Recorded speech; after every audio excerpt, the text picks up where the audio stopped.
দেখা গেল আপনারাও আইএসএফ প্রার্থী দিলেন, তাতে কি বাংলাদেশের সাথে একটা দূরত্ব কি তৈরি হলো না? যে এখানে যেহেতু বাম প্রার্থী ইতিমধ্যে শ্রীরামপুরে তিনি নির্বাচনে ময়দানে নেমে পড়েছেন, কি বলবেন? দেখুন, দূরত্বটা না বাড়ে সেই জন্য আমরা এতদিন অবধি অপেক্ষা করেছিলাম। কারণ এই ভোটের সময় অলরেডি নোটিফিকেশন শুরু হয়েছে, নমিনেশন শুরু হয়ে গেছে। একটা দিন পিছিয়ে যাওয়া মানে একটা নয়, 3টে দিন আমরা পিছিয়ে যাচ্ছি। স্বাভাবিকভাবে আমাদের কর্মী সমর্থকদের আবেগ, ভালোবাসা, তাদের চাওয়া, তাদের ডিমান্ড আমরা কিছুটা হলো হয়তো সময়ের সাথে দিতে পারিনি। লক্ষ্য একটাই ছিল যে জোটটা যাতে হয়, কিন্তু একটা নির্দিষ্ট সময় পর্যন্ত অপেক্ষা করা দরকার।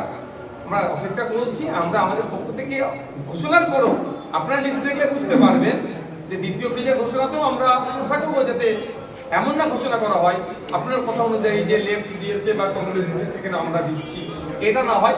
সেটা হচ্ছে দেখার দায়িত্ব আমার মনে হয় সব থেকে বড় শরিক যেনারা দাবি করে লেফট ফ্রন্ট কংগ্রেস।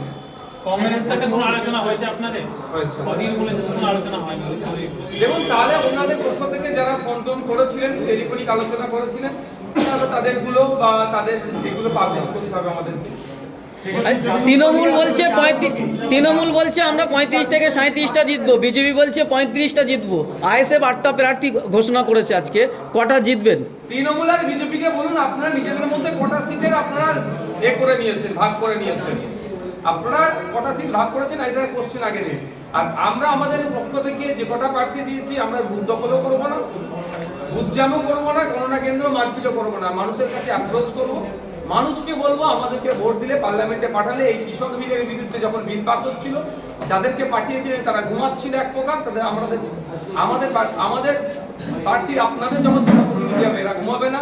সিএ থেকে শুরু করে বিভিন্ন জনবিরোধী যে সমস্ত বিষয়গুলো আসছিল তার বিরোধিতা করার জন্য একজনই যদি আপনারা পাঠান, আর 8জন কি পাঠান, একজন পাঠালে যেমন ইনকিলাব জিন্দাবাদ তাকে বলতে হবে, আর 8জন কি পাঠালে বা আগামী দিনে যে কটাকে দেবো তাকে পাঠালে ইনকিলাব একজন বলবে, বাকি জিন্দাবাদ বলবে, মানুষের অধিকারের কথা পার্লামেন্টের মধ্যে বলবে।